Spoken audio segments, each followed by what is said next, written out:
شاه محمود قریشي ته چا د کلکې څپېړې په شان ځواب ورکړ او بله خوا بیا د پاکستان پر وړاندې د مبارزې لپاره څوک په دنده وګمارل شول. ښه راغلاست لیدونکو دې ویډیو ته. هیله ده د ویډیو تر پایه مې ملتیا وکړئ او زموږ د یوټیوب چینل سبسکرایب هیر نه کړئ.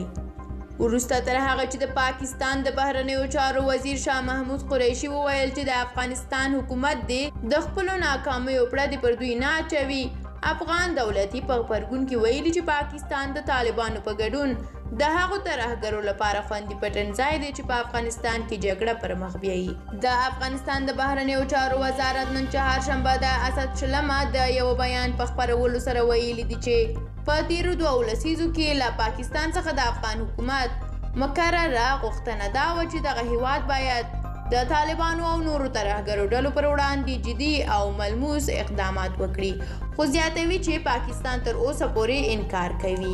په بیان کې د قریشي هغو څرګندونو ته په اشاره چې افغان ځواکونه د جګړې اراده نه لري.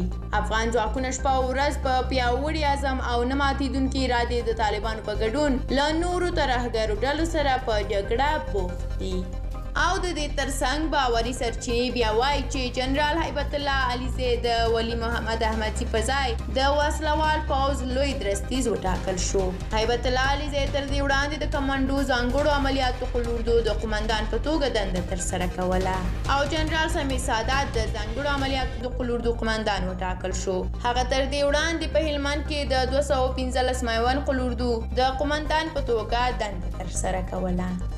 ډیره مننه چې ویډیو مو تر پایه ولیده.